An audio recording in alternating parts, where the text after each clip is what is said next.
말씀은 요한복음 1장 9절부터 13절입니다.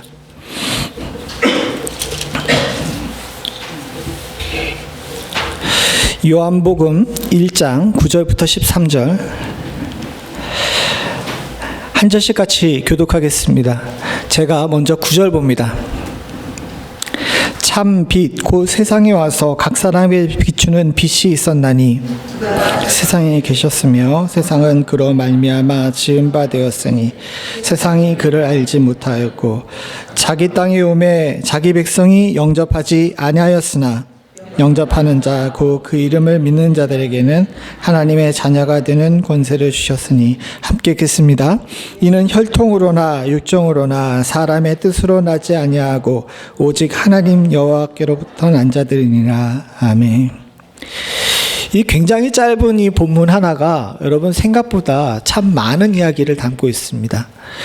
오늘 여러분들께서 읽으신 성경을 잠깐 보시게 되면 요한복음 1장이 왜 기독교 역사에 또 우리 믿음에 중요하냐 하면 이 안에 사실 성도들이 알아야 될 조직신학적 지식이 거의 다 담겨 있기 때문에 그래요. 특별히 1절서부터 18절까지는 이제 두 가지가 아주 중요하게 나타나는데, 하나는 어렵게 얘기해서 기독론, 예수가 누구신지에 대해서 이야기하는 겁니다. 1절부터 8절 그리고 14절부터 18절에 그 얘기를 하고 있죠. 그리고 오늘 우리가 읽은 9절부터 13절은 사람이 어떻게 구원을 받을 것인가에 대한 구원론과 또 교회는 어떻게 생긴 것인지에 대한 이 교회론에 관해서 이야기가 나와 있습니다. 즉 오늘 우리가 함께 읽은 9절부터 13절에는 이제 교회론, 즉 교회라는 곳이 어떤 곳인지 그리고 사람이 어떻게 구원을 받는 것인지에 대해서 얘기한 아주 중요한 본문이에요. 또 그것이야말로 예수님께서 이 땅에 오시게 된 이유이기도 하죠. 예수님께서 이 땅에 왜 오셨습니까? 하나님이 세상을 이처럼 사랑하사 독생자가 이 땅에 오셔서 누구든지 저를 믿는 자마다 영생을 얻게 하기 위해서 이 땅에 오신 거죠. 그 목적이 맞게끔 세워진 것이 교회입니다. 그러니까 교회는 사람이 좋으라고 모여있는 것이 아니라, 또 목회자가 삶을 영위하기 위해서 모여있는 것이 아니라, 이곳은 어떤 곳이에요? 예수께서 우리를 구원하시기 위해서 이 땅의 성도들을 모아놓은 것이 교회입니다. 그런데 오늘 우리가 앞에 본문에 읽었지만은 예수님께서 이 땅에 오셨지만 모든 사람이 다 좋아하는 것이 아니잖아요. 그죠? 영접하는 자가 있고 영접하지 않는 자가 있습니다. 그래서 영접하는 자는 교회가 됐는데 영접하지 않는 자들 또한도 분명히 있다는 거죠. 그 사람들에 대해서 하나님께서 어떻게 하실 것인지에 대한 내용이 나온 것이 구원론의 심판에 해당되는 이야기가 됩니다. 즉 예수를 거부한 자들이 어떻게 되는지에 대해서 말씀하고 있는 것이죠. 사실 이것이 중요한 것이, 왜 제가 이 이야기를 길게 드리냐면 이게 요한복음 전체의 내용이에요. 영접하지 않는 자에 관한 내용이 여기 10절서부터 13절에 나오죠. 11절에 나오죠. 그리고 영접하는 자의 내용이 12절부터 13절에 나옵니다. 근데 이것이 뒤에 보게 되면 요한복음 전체의 내용인 것이 10절부터 11절에 나와 있는 영접하지 않는 자에 관한 내용이 1장부터 12장까지의 요한복음의 내용이에요. 즉 요한복음 1장부터 12장까지가 어떤 얘기냐면 왜 사람이 예수를 영접하지 않는지에 대한 내용이 나온 겁니다. 반대로 뒤에 나와 있는 12절부터 13절은 하나님 예수를 영접한 자들, 즉 저와 여러분과 같은 성도들 그리고 교회들인데, 이런 사람들이 어떻게 영접하게 됐고 이런 사람들은 어떻게 살아야 되는지에 대한 내용이 이 13절에서부터 21장까지 13장부터 21장까지가 나와 있는 거예요. 즉 오늘 우리가 읽은 이 본문이 요한복음 전체의 내용입니다.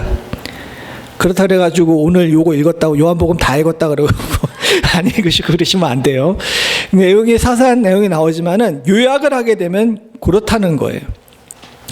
이렇기 때문에 이 부분에 대해서 제대로 잘 알고 있는 것이, 교회란 무엇인가, 우리가 왜 구원을 받아야 되는가, 또 예수께서 지금 우리들 가운데 어떻게 역사하시는가에 대해서 아주 깊이 생각해 봐야 될 문제입니다.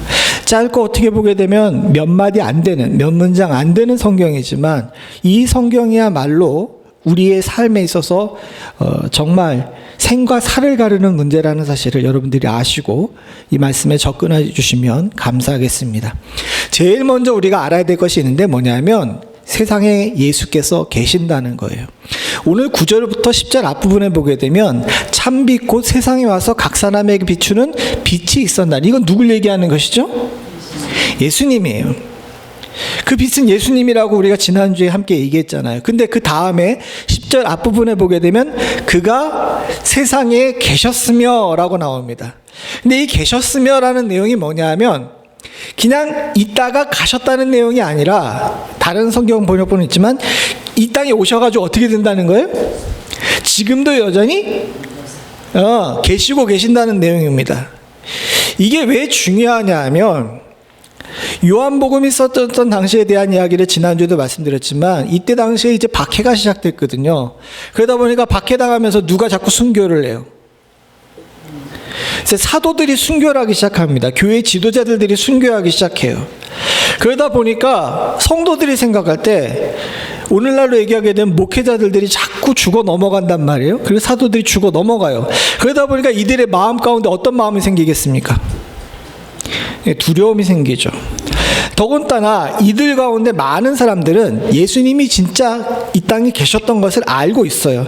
근데 예수님이 어떻게 하셨습니까? 부활하셔가지고 승천하셨잖아요. 그들을 볼 때는 예수님이 어떻게 된 거예요? 떠난 것처럼 보인 겁니다. 이들 생각에 박해가 계속되고 있는데 예수님은 떠났고 목회자들은 죽어 넘어가요. 그러니까 이들이 마음이 불안하고 어찌할 바를 잘 알지 못하는 겁니다. 이런 가운데 요한이 이야기한 것은 뭐냐면 예수님께서 지금 이 땅에 여전히 계신다는 거예요. 이게 굉장히 중요합니다. 오늘날도 마찬가지예요. 미국의 교회도 그렇고 한국의 교회들도 그렇고 항상 겪고 있는 문제가 있는데 뭐냐면 교회가 목회자 개인의 카리스마에 좌지우지되는 경우가 많이 있습니다. 또 사람과의 관계로 모이는 교회들 같은 경우에는 사람 때문에 이리저리 흔들리는 경우도 있죠. 근데 분명히 말씀드리지만 교회는 목회자나 사람 몇몇에게 흔들려서는 절대로 안 됩니다. 오로지 예수께서 계시는 것만이 온전히 우리가 모이는 이유여야 합니다. 그런 의미에서 미리 연습을 하죠. 제가 만약에 이 교회를 떠나게 되면 여러분 멤피스 연합장로교회에 나와서 열심히 예수 믿으실 겁니까? 예, 권사님 은혜 받으시기 바랍니다. 그래야 되는 거예요. 여기 강대상에서 어떤 목회자가 와서 설교를 하고 또 어떤 말씀이 선포된다 할지라도 이것은 사람 개인의 이야기가 아니라 하나님의 말씀이 선포된 것으로 받고 믿고 의지하는 것이 우리의 영에 있어서 굉장히 중요합니다. 왜냐하면요, 사람은 누구나 이따 떠나요. 여기 영생할 사람 있습니까? 죄송한 얘기지만 당장 내가 내일 죽을 수도 있는 거 아니에요. 그럼에도 불구하고 우리가 예수 안에 있고 믿고 있는 것은 사람을 향해 우리의 믿음이 서 있는 것이 아니라 예수께서 지금도 계시다는 것에 대한 확신을 가지고 있기 때문인 줄로 믿습니다. 즉 그러므로 여기 나와 있는 10절에 그가 세상에 계셨으며 라는 이야기는 지금 현재 우리의 믿음이 여전히 진행형의 믿음이자 실존적인 믿음이라는 것에 대한 고백이에요. 사랑하는 성도님들, 여러분 가운데, 여러분 옆에, 지금 우리 교회 가운데 예수께서 계심을 믿으시기를 간절히 소원합니다. 이것을 절대로 놓치지 마세요. 사랑하는 성도님들, 주님께서 우리 안에 계심은 우리의 믿음이 살아있음의 증거입니다.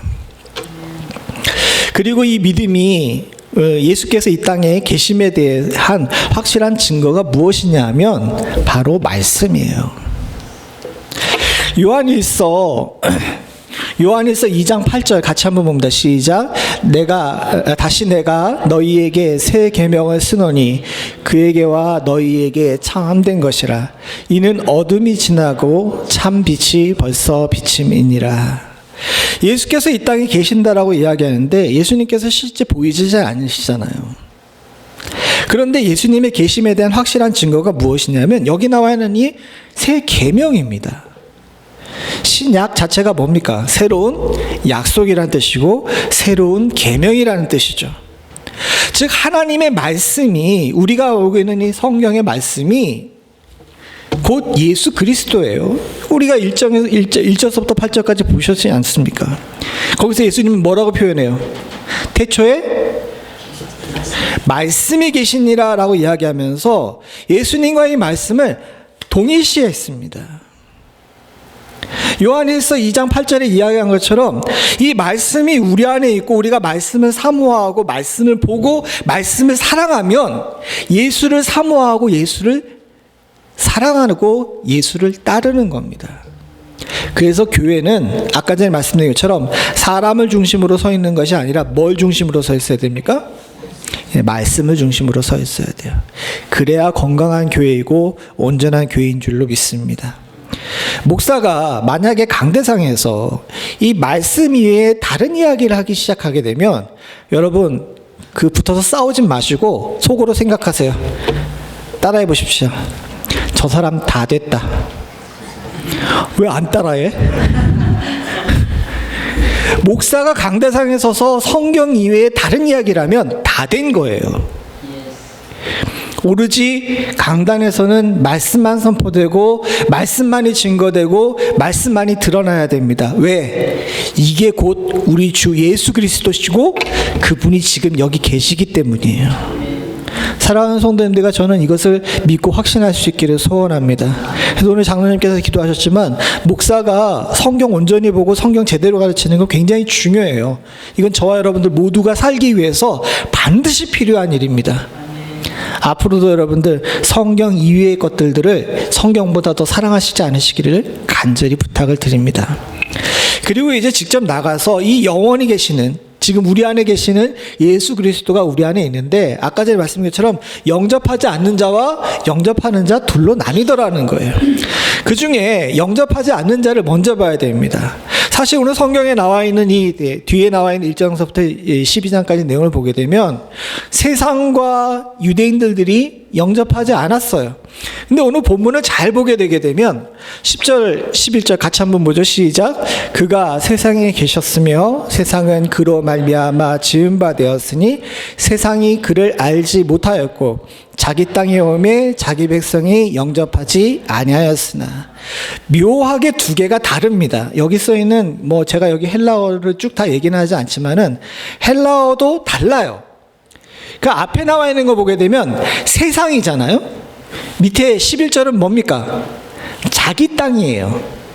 즉 굳이 구분하게 되게 되면 10절 같은 경우는 세상, 즉 온 세상을 이야기한다면 11절 같은 경우는 자기 땅이면 누굽니까? 이스라엘이죠. 하나님의 소유된 자들이죠. 그리고 뒤에 나와 있는 어미도 다른데 10절에서는 세상이 예수를 어떻게 한다 그래요? 알지 못한다 그러죠. 근데 11절에서는 뭐라 그래요? 영접하지 않는다 그럽니다. 이 두 개도 헬라어가 좀 달라요. 그 뉘앙스도 다르고. 즉 무슨 얘기냐 하게 되면 앞에 있는 이야기와 뒤에 있는 이야기가 서로 다른 방향에서 영접하지 않는 두 양상을 이야기한다는 겁니다. 먼저 10절에 나와 있는 내용을 보죠. 저기는 알지 못한다라 그럽니다. 세상이 알지 못한다라 그래요. 근데 안다라는 것에 대해서 우리가 잘 생각해 봐야 되는 게, 제가 오늘 처음에 임내 성경 구절로 호세아 6장 3절을 이야기했습니다. 거기서 뭐라 그럽니까? 우리가 하나님을 힘써 알자라고 이야기합니다. 구약도 그렇고 신약도 그렇고 안다는 내용, 우리가 힘써 하나님을 아는 내용, 예수를 알자는 것에 대해서 굉장히 중시 여겨요. 그래서 교회는 교육하는 교회여야 합니다. 성도님들이 예수를 자꾸 알아가야 돼요. 그런데 우리가 한 가지 문제가 있습니다. 사랑하는 성도님들, 여러분 예수를 얼마나 알아요? 아니, 말씀을 바꿔보겠습니다. 이렇게 물어보면 대답을 못해. 저도 저 그렇게 물어보면 대답 못합니다. 이렇게 물어볼게요. 여러분, 하나님을 온전히 알 수 있으십니까?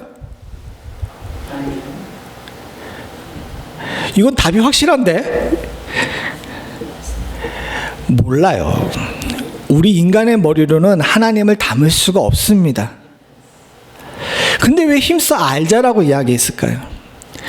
제가 아까 전에 히브리어가 좀 다르다, 헬라어가 좀 다르다라고 이야기했는데, 저기서 얘기하는 알다라는 것, 특별히 성경에서 요한복음에 쓰여진 알다라는 이 단어의 용례는 그냥 누군가를 지식적으로 안다는 내용이 아니라 인격적으로 체험해서 믿는다라는 내용이에요. 그러니까 정확하게 우리의 언어 습관으로 번역하게 되면 세상이 그를 믿지 못하였다라고 이야기를 해야 됩니다. 이게 어디서 동일하게 사용되냐 하면 요한복음 14장 6절부터 7절입니다. 같이 봅니다. 시작. 예수께서 이르시되 내가 곧 길이요 진리요 생명이니 나로 말미암지 않고는 아버지께로 올 자가 없느니라. 너희가 나를 알았다면 내 아버지도 알았으리로다. 이제부터는 너희가 그를 알았고 또 보았느니라. 6절은 너무도 잘 아는 내용인데 뒤에 나와 있는 내용이 여기에 사용되는지는 잘 모르셨을 겁니다. 그런데 여기 보게 되면 너희가 나를 알았다면, 너희가 나를 믿는다는 것은 곧 누구를 믿는 거예요? 내 아버지 하나님을 믿는다는 거예요. 그러니까 이제부터 너희는 어떻게 해야 된다는 겁니까? 보았다는 것은 체험하고 알았다는 것은 믿으라니까 보고 믿으라라는 겁니다. 즉 예수를 영접하지 않는 사람들의 특징은 뭐냐면 예수를 경험해서 그를 믿지 않는다는 거예요. 근데 믿음이 우리 스스로 되는 문제가 아니잖아요. 그죠? 여러분, 믿음이 우리 스스로 되는 문제가 아닙니다. 주님의 은혜 가운데 주께서 우리를 찾아오셔서 성령 가운데 우리를 변화시켜서 우리 안에 믿음이 샘솟게 함으로 말미암아 믿게 되는 거예요. 그렇잖아요? 그런데 참 이게 우리 뜻대로 되지 않으니까 예수를 믿고 안 믿고에 대해서 뭐라 그래야 될까요? 정죄하기가 쉽지가 않다는 겁니다. 누군가를 막 전도했어요. 누군가를 막 전도했는데 이 사람이 예수를 안 믿어. 10년, 20년을 전도했는데 예수를 잘 안 믿어. 그럼 그거 누구 잘못이에요? 누구 잘못이에요?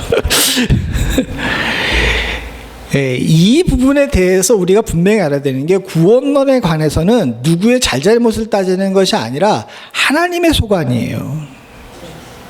그러니까 요한복음에서도 여기 앞에서 나오는데 10절에 보게 되면 그가 세상에 계셨으면 세상이 그로 말미암아 지은 바 되었을 때 세상이 그를 알지 못하였고라고 이야기했는데 굉장히 가치 중립적인 이야기로 쓰여져 있습니다. 그리고 이 부분에 대해서는 사람이 판단할 문제가 아니고 하나님께 속한 문제임을 분명히 하고 있어요. 왜? 당신의 소유잖아요. 당신이 지으신 바 됐기 때문에 당신 뜻대로 판단하실 수가 있는 거죠. 사람이 거기에 대해서 이러쿵저러쿵 얘기할 것이 아닙니다. 우리가 분명히 기억해야 될 것이 있는데 세상에는 예수 믿는 사람 말고 예수 믿지 않는 사람들이 참 많아요. 근데 교회가 성도들이 하고 있는 실수 중에 하나가 무엇이냐면 예수 안 믿는 사람들에 대해서 적대감을 갖는 겁니다. 제가 한국에 있을 때 주일학교를 맡은 적이 있었습니다. 근데 이제 주일학교 애들하고 어디를 가는데 목사님 따님이 저희 주일학교였는데 지나가다 보니까 이제 절이 있는 거예요. 그런데 절이 있는데 이 아이가 갑자기 그냥 뜬금없이 그 보다가 아우 저기 불 확 싸질렀으면 좋겠다 이러는 거예요. 국민학교 6학년짜리 애가. 그런데 그 얘기를 듣는 순간에 주변에 있는 선생님들이 야 진짜 목사딸답다 그러는 거예요. 저는 등에서 식은땀이 확 나더라고요. 오늘날도 종종 보게 되면 한국에서 그런 일들이 있죠. 절에 가서 기름 붓고 나서 불 지른 다음에 뭐라 그럽니까? 하나님께서 시켜서 그렇게 했다 그러는 사람들이 있어요. 여러분 하나님 그런 거 안 시킵니다. 왜? 그건 그 사람들의 그 위치예요. 우리가 분명히 기억해야 될 것이 있는데 교회는 세상을 향해 적대감을 품으라고 사람들이 모아놓은 것이 아닙니다. 안타까운 마음을 가지고 저들을 불쌍히 여기라 그랬지 성경에 어디 예수님께서 예수 안 믿는 자들 다 죽여버리라고 그러셨어요. 우리가 분명히 기억해야 합니다. 여러분, 우리 주변에 예수 안 믿는 자들이 있어요. 그리고 우리는 예수 믿는 자가 됐기 때문에 저들과 우리는 종류가 다른 사람이 돼서 예수 안 믿는 사람들이 불편할 수는 있습니다. 그러나 성경에서 분명히 이야기하죠. 저들 어떻게 여기라고요? 긍휼히 여기라 그랬어요. 사랑하는 성도님들과 저는 세상을 긍휼히 여길 수 있는 은혜가 있기를 소원합니다. 얼마 전에 하마스랑 이스라엘 전쟁이 터졌어요. 근데 워낙 일방적으로 얻어맞으니까 곳곳에서 그런 얘기가 나옵니다. 하마스 쪽에 이제 고를 해야 되지 않겠냐 그랬더니, 여러분, 이제 이 문제를 여러분들에게 여쭤보겠습니다. 교회에서 극렬 무슬림인 하마스를 향해서 구제하는 것이 옳습니까? 옳지 않습니까?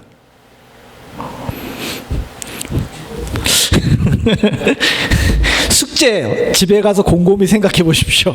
오늘 말씀과 빗대어서 이걸 곰곰이 생각해 보세요.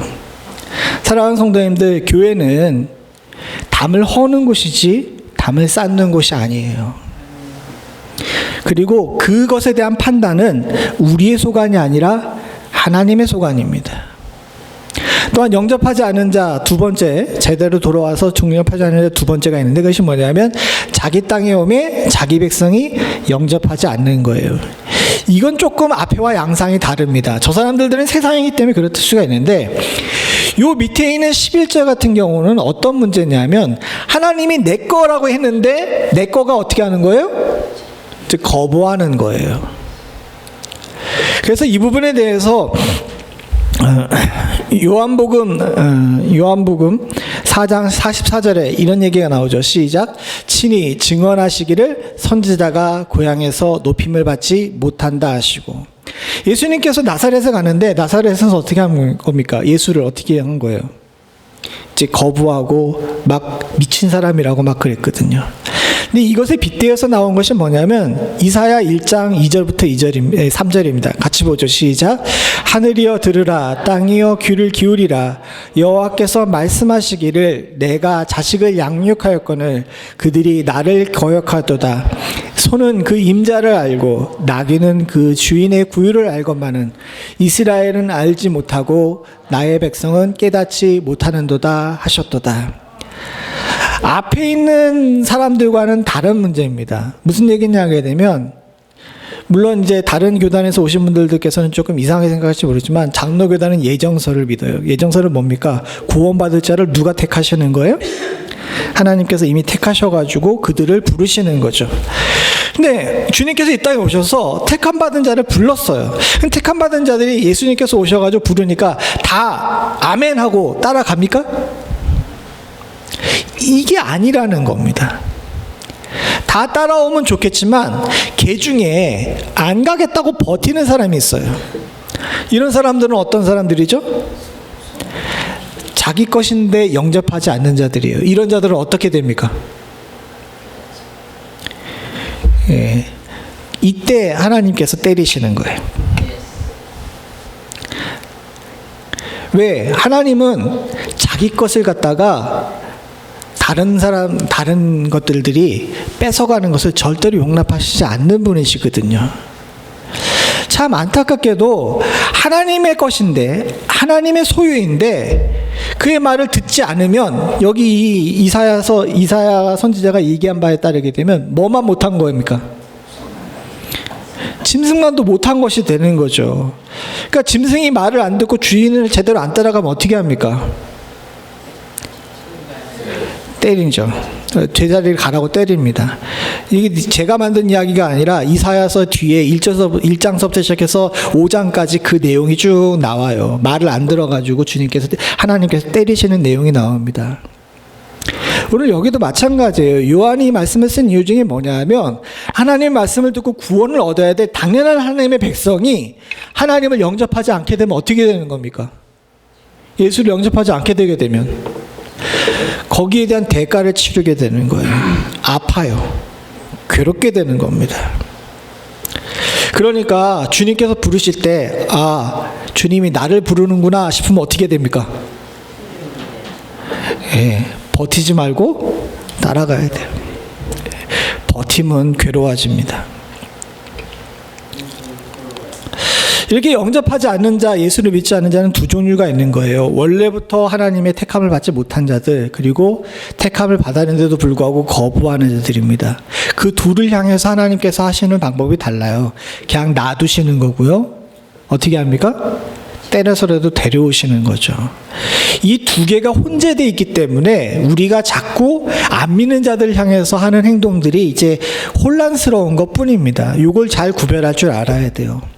그래서 사도들이 우리에게 준 지혜가 있습니다. 그리고 그 지혜는 그들이 얻은 것이 아니라 예수님께서 주신 것이죠. 예수님께서 70명의 제자들을 세상에 보내셨어요. 70명의 제자들을 전도하라고 보냈습니다. 그러면서 주님께서 하신 말씀이 뭡니까? 아무것도 가지지 말고 가라. 가고 난 다음에 가서 말씀을 전했는데 받으면 어떻게 하라고요?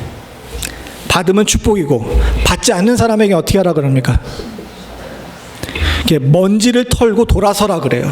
그 얘기 뭡니까? 상관하지 말라는 겁니다. 그리고 나온 그 다음에 얘기가 뭐냐면 저가 마지막 날에 소돔과 고모라보다 견디기가 어려울 거라고 이야기를 하시죠. 그러니까 우리가 할 일은 뭐냐면 저들에 대해 정죄하고 저들에 대해서 평가하고 저들에 대해 판단하는 것이 아니라 뭐까지만 하면 되는 거예요? 전하는 것까지만 하는 거예요. 되는 거예요. 그 다음에 일은 뭡니까? 누구에게 속한 거예요? 하나님께 속한 거예요. 때릴 사람과 안 때릴 사람을 구분하시는 분은 하나님이시라는 거죠. 그냥 놔두면 됩니다. 다만 여러분 우리는 안 맞아야 되잖아요. 그죠? 여러분 우리는 안 맞아야 되잖아요. 그러니까 안 맞아야 됨에 대해서 이야기한 것이 데살로니가 후서 1장 8절부터 9절인데 같이 봅니다. 시작. 하나님을 모르는 자들과 우리 주 예수 그리스도의 복종치 아니하는 자들에게 형벌을 내리시리니 이런 자들은 주의 얼굴과 그의 힘의 영광을 떠나 영원한 멸망의 형벌을 받으리로다. 여기 하나님을 모르는 자, 즉 아는 일에 힘쓰지 않는 자들이죠. 알지 못하는 자들들, 그리고 우리 주 예수 그리스도에 복종하지 않는 자, 예수를 영접하지 않는 자들이죠. 즉 알지 못하고 영접하지 않는 자, 요한복음 1장 10절에서부터 11절에 나온 그 말씀대로 살지 않는 자들에게는 하나님께서 직접 벌하시겠다고 얘기하셨으니까 여러분 우리만 그러지 않으면 됩니다. 그러니까 어떻게 해야 돼요? 예수 잘 믿어야 되겠죠?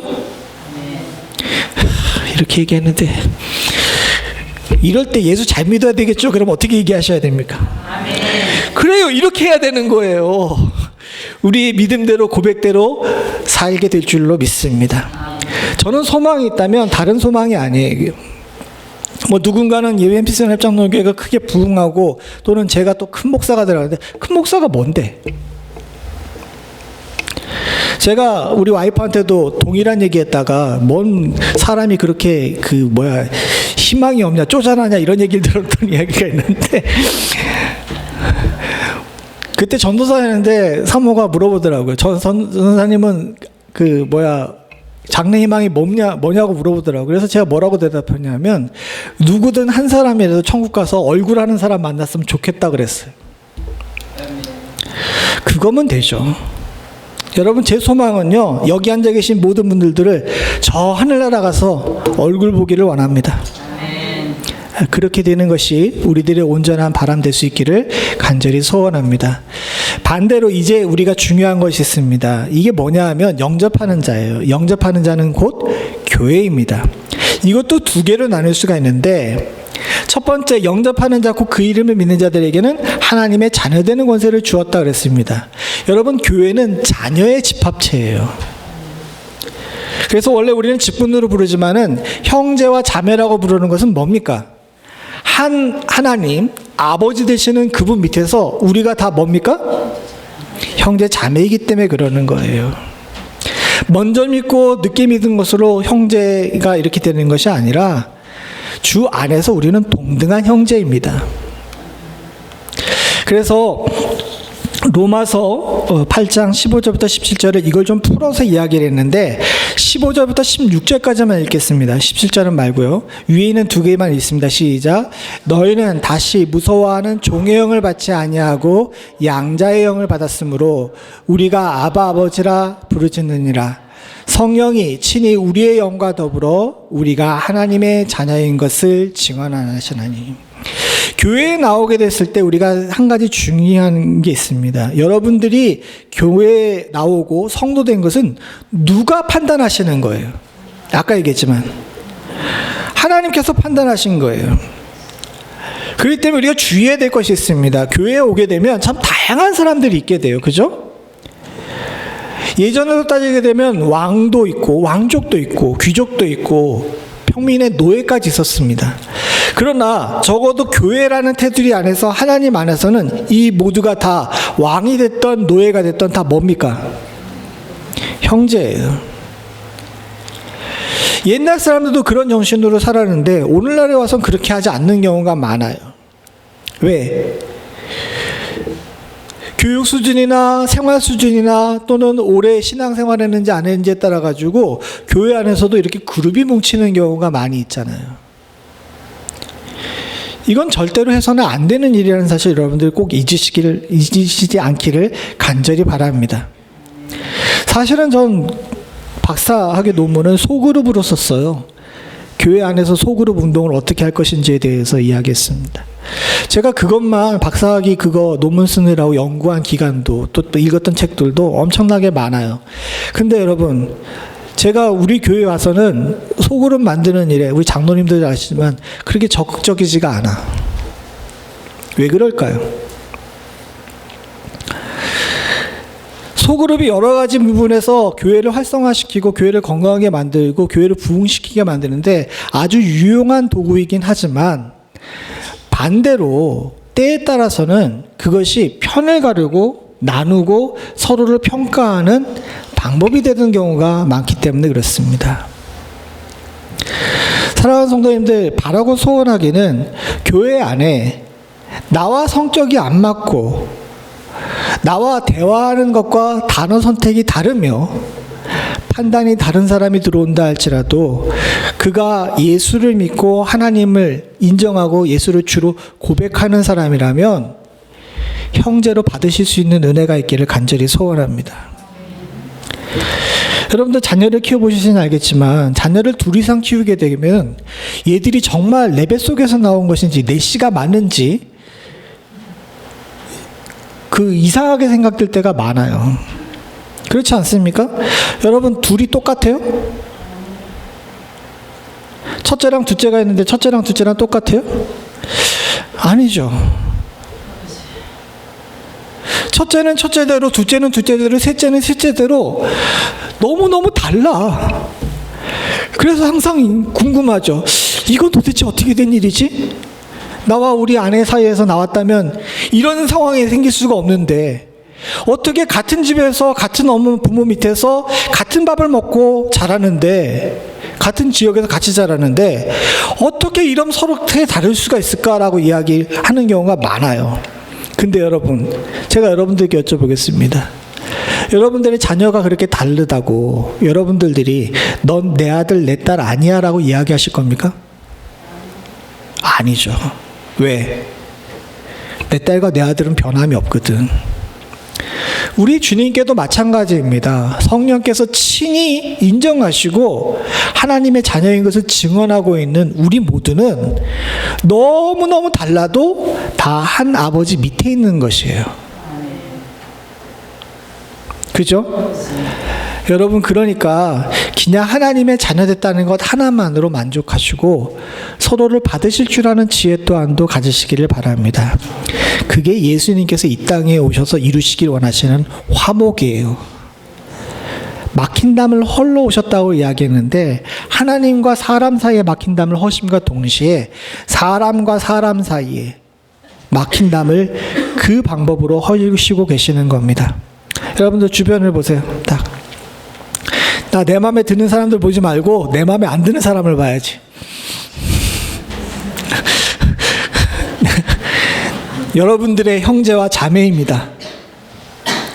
제가 하는 것이 아니라 성경의 주님께서 육신의 형제 자매들과 어려운 일 당한 다음에 제자들을 향하여서 너희가 나와 나의 형제다라고 이야기하셨잖아요. 그것이 바로 우리들의 삶의 자세여야 합니다. 교회는 그런 겁니다. 신앙생활 오래 했든지 적게 했든지가 아니라, 저 사람이 어떤 약점이 있든지 없든지가 아니라, 예수 그리스도의 이름으로 하나 되어 뭉쳐서 주께서 한 지붕 아래 모아주셨으면 주님께서 내게 허락하신 형제다 자매다 생각하시고 기쁘게 받으실 줄 알아야 진정한 교회가 되는 줄로 믿습니다. 또 한 가지는 13절입니다. 그럼 우리가 어떻게 형제 자매가 됐느냐? 라고 이야기하는 것들에 대한 답이죠. 이는 혈통으로나 육정으로나 사람의 뜻으로 나지 아니하고 오직 하나님께로부터 난 자다라고 이야기했습니다. 요거를 갖다가 조금 더 우리가 깊이 생각해 보게 되면 요한일서 3장 1절에 나와 있는 말씀을 보면 됩니다. 같이 보죠. 시작. 보라, 아버지께서 어떠한 사랑을 우리에게 베푸사 하나님의 자녀라 일컬음을 받게 하셨는가. 우리가 그러하도다. 그러므로 세상이 우리를 알지 못함은 그를 알지 못함이니라. 보통 세상에서 입양하는 아이를 뭐라 그럽니까? 마음으로 낳은 아이라 그러거든요. 마음으로 낳은 아이라 그러는데, 여러분들은 하나님께서 뭐로 낳은 아이예요?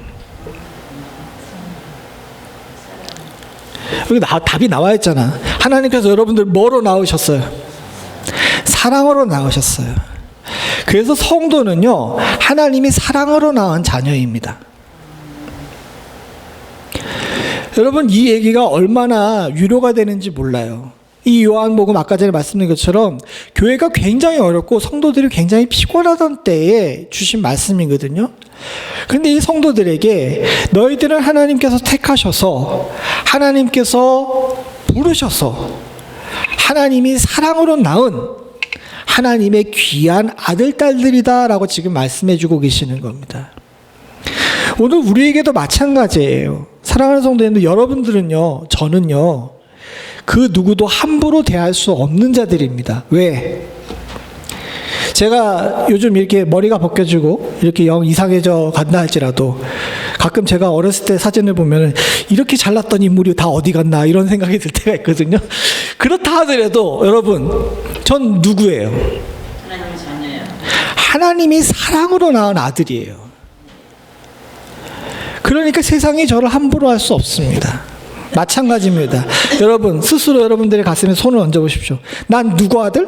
난 누구 딸? 하나님이 사랑으로 낳은 하나님의 아들, 딸이에요. 교회는요, 다른 것으로 뭉쳐있는 것이 아닙니다.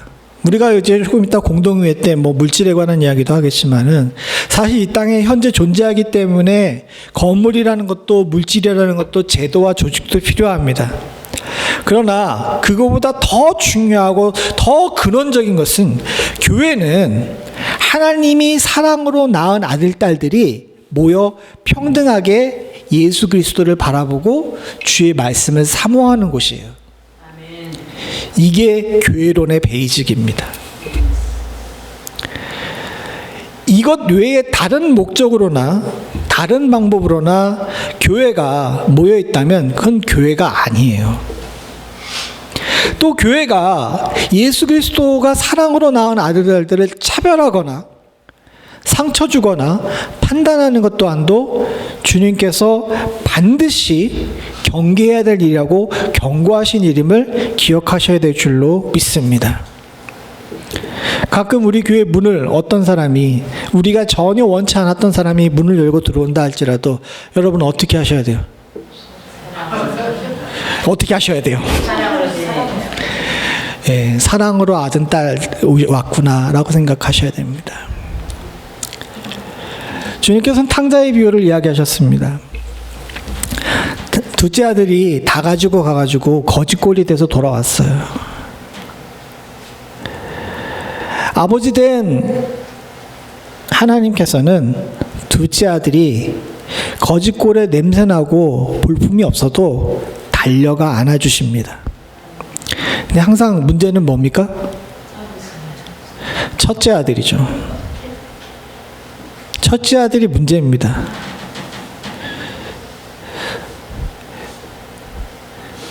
참 놀랍게도 복음서를 보게 되면 주님께서 앞으로 교회에 생겨날 일들을 어떻게 이러면 잘 알고 경고를 해주셨는지 온갖 곳에 이런 부분에 대해서 우리들에게 경계하고 경고하는 이야기들이 나와요. 건강한 교회, 진정한 교회가 되려면요, 사랑하는 성도님들, 첫째 아들처럼 살아서는 절대로 안 됩니다. 둘째 아들처럼 되는 것도 더 안 돼요. 맞고 돌아오는 거는 아까 전에 영접하지 않는 자의 모습이잖아요. 그러니까 둘째 아들처럼 살지도 말아야 되지만 첫째 아들처럼 해서도 안 됩니다. 사랑하는 성도님들, 우리 멤피스 선합장로교회는 건강한 교회 될 수 있기를 간절히 소원합니다. 주 안에서 예수 온전히 바라보고 그를 영접하고 그가 계심에 감사하며 그의 사랑 안에서 거하는 건강한 아들, 딸들 되어서 하나님의 사랑 듬뿍 받으시기를 간절히 소원합니다. 같이 기도하시겠습니다. 하나님 아버지, 주님께서 이 땅에 예수 그리스도를 보내주시고 우리로 영접하게 하시고 하나님의 사랑 안에서 거하게 하셔서 하나님의 아들, 딸 되게 하심을 감사드립니다. 이 땅에 사는 동안에 하나님의 사랑 듬뿍 받는 귀한 딸, 아들 될 수 있도록 주님 도와주시옵고 주께서 귀하게 여기시는 복된 자녀들 하나님 이루어 만든 주의 몸된 교회 멤피스 선합장로교회를 주님께서 축복하여 주시사 언제든 주님을 영접하는 곳 어린 소자에게 무한 대접할 줄 아는 복된 교회 되게 하여 주시옵소서. 이 땅에 사는 동안 지치고 힘들 때가 많이 있습니다. 아버지 하나님, 사랑하는 성도들 살면서 정말 지금 주님이 계시는 것인가에 대해 고민할 때가 또 많음을 주께서 아시는 줄로 믿습니다. 하나님, 험악한 세상 속에 우리의 믿음을 더욱더 굳건히 하게 하여 주사 우리에게 참빛으로 오셔서 지금도 계셔서 우리의 심령을 밝히시고 세상에 온전한 등대 되시는 주님을 믿고 확신할 수 있도록 주님 도와주시옵고 그 빛 아래 거하는 일을 하나님 멈추지 않을 수 있도록 주의 사랑하는 성도들과 부족한 종을 붙잡아 주시옵소서. 오로지 주님만이 우리의 모든 것 되기를 간절히 소원하며 주님을 힘써하기를 소원하는 주의 사랑하는 성도들에게 복 주시고 복 주시기를 간절히 축원하오며 모든 말씀 예수님의 이름으로 기도드리옵나이다. 아멘.